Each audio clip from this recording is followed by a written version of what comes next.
What's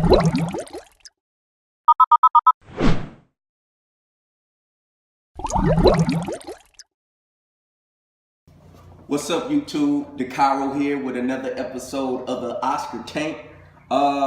Just want to do a quick status update on this guy here, man. I want to say almost a month in of having this dude, and he's already doubled in size and has gotten really hungry, where he stays hungry most of the day. Of course, I try to monitor how I feed him.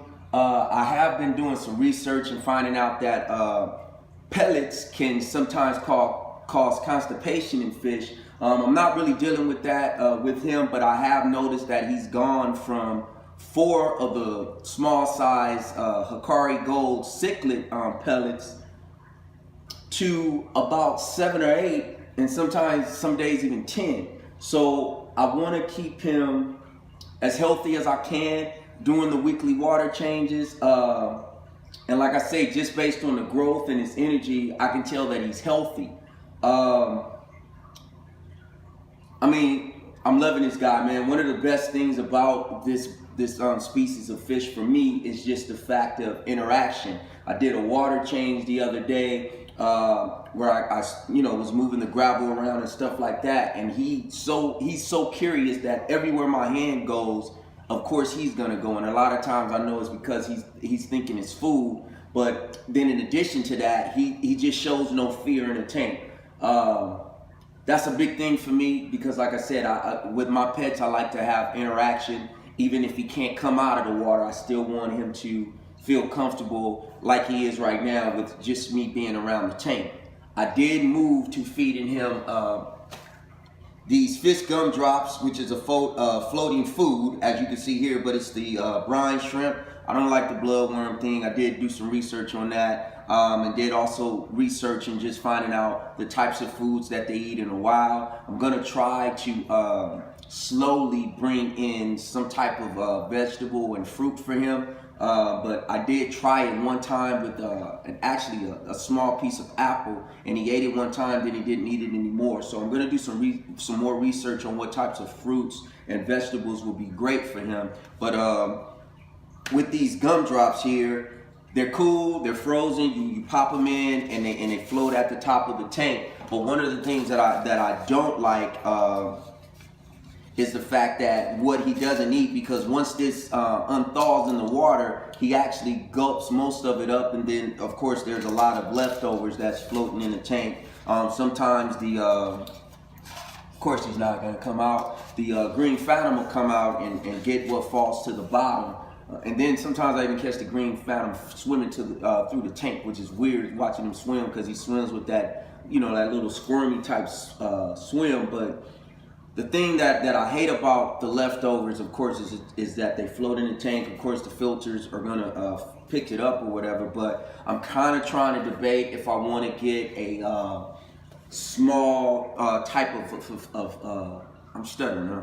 A small type of fish that's gonna work out with this guy, that can kind of get what's floating around the tank. Or maybe I was thinking about getting another more active catfish or something that'll be out more often, just to kind of scrape up what's left over in the tank, just to kind of help with all the chemical balances as much as possible. But for the most part, I'm happy with just having him in the tank, because I know he's gonna grow fast, as he's already doing. But then also just the fact of if I wanted to do a lot of fish, I would have stayed with the African cichlids because of the beauty of them. Not saying that the South America or Central American cichlids aren't beautiful, but it's just the color scheme that you get with the African cichlids, as close to a saltwater tank as possible.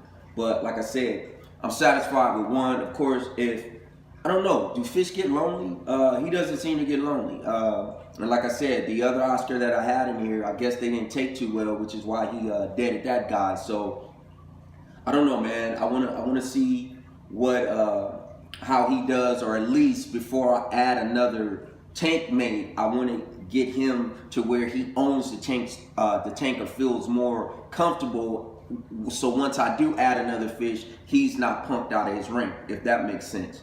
So it's kind of like territorial type thing, you know, the kind of stuff that you deal with when introducing new fish into the aquarium. Sometimes the newer fish actually takes over the place of the original fish that you had. So those are some things that I'm looking out for, man. But like I said, dude, this cat follows me wherever I go, man. As you can see, when I move, he'll try to move just thinking that it's food involved. Actually, he's eyeballing me right now, seeing what's up. So he knows that this is about the space that I go with feeding him. So this is why he likes to stay over on this side or whatever. But yeah, man, loving this breed of fish.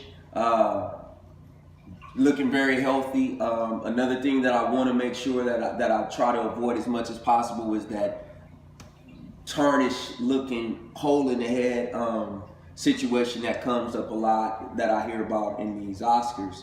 But so far so good. Like I said, I know it's probably as he gets older that you'll run into those issues, but I want to keep him as healthy as possible as I raise him up.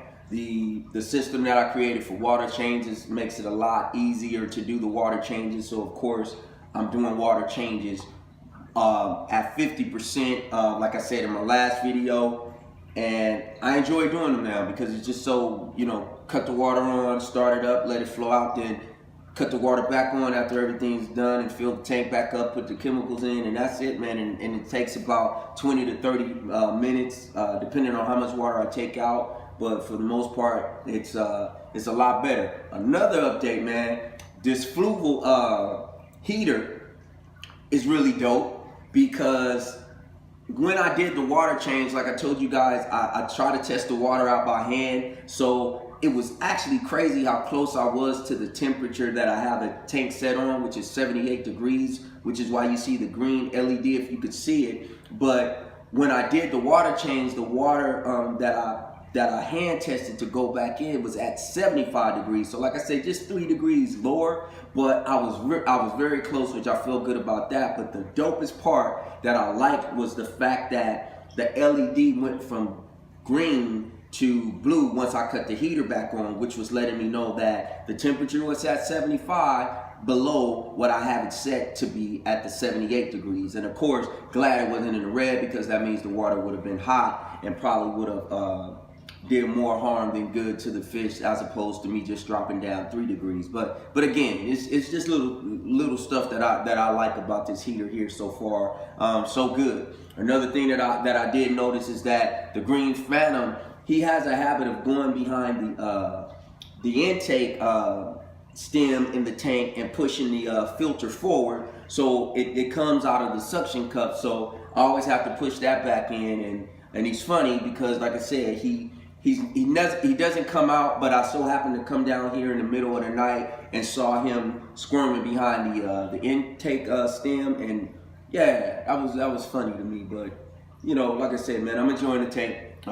Just wanted to give the update because I said I would, and because of the fact that he's much bigger than when I first purchased him. So that's one of the biggest things for me. And yeah, man, so far so good. Loving it. Happy system, happy tank, happy fish, happy me. Once again, I am the Cairo. Thank you once again for tuning in. Come back and see me next time I post. Subscribe if you like what I'm doing. Yeah, that's it. I'm out.